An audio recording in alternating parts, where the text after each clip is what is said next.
প্রিয় পাঠক, আসসালামু আলাইকুম।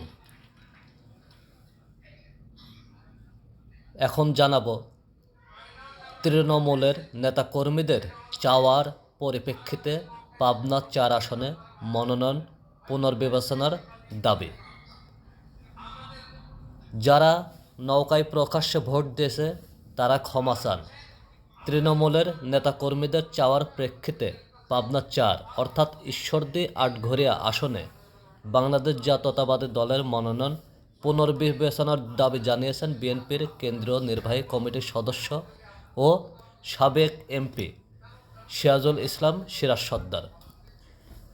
আজ শনিবার 15 নভেম্বর বিকালে উপজেলার পাকশী হাশেম আলী মিলনায়তনে আয়োজিত এক মত বিনিময় সভায় সভাপতির বক্তব্যে তিনি এ দাবি জানান।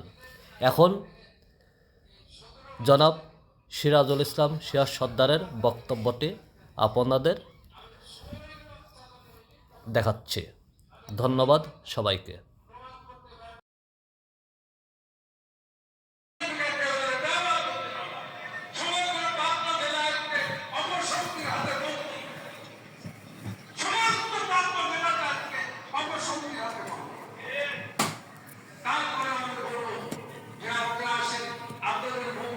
সবাইকে দেবো আমরা গরু ধানের শীষের পাশে যাবো না।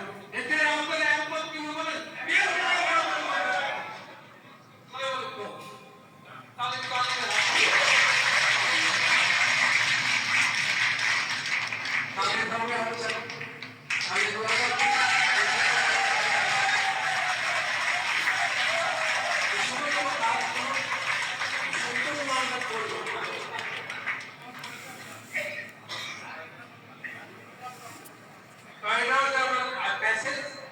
সেটা হলো যে যারা হচ্ছে নৌকায় সেদিন ভোট দিয়েছিলেন আপনারা মাপ চান, হয় প্রকাশ্যে কিংবা বিবৃতিতে মাপ চান।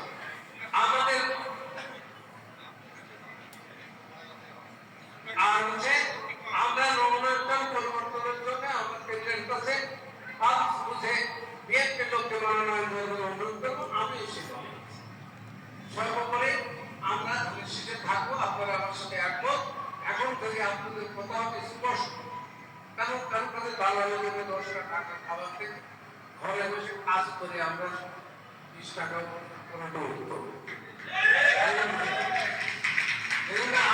আমরা বুকের কাম করে বলছি আর 10 দিন মেসেজ দিয়েছিলাম যে এই 17 বছরের ভিতরে আমি 10টা টাকা তাদের কাছে দিয়েছি। আমি শরীরের বাচ্চা তাদের মিথ্যা কথা তাদের প্রমাণ করতে হবে। প্রমাণ করতে ব্যর্থ হলে তাদের যেন আমি বেশি কিছু বলবো না,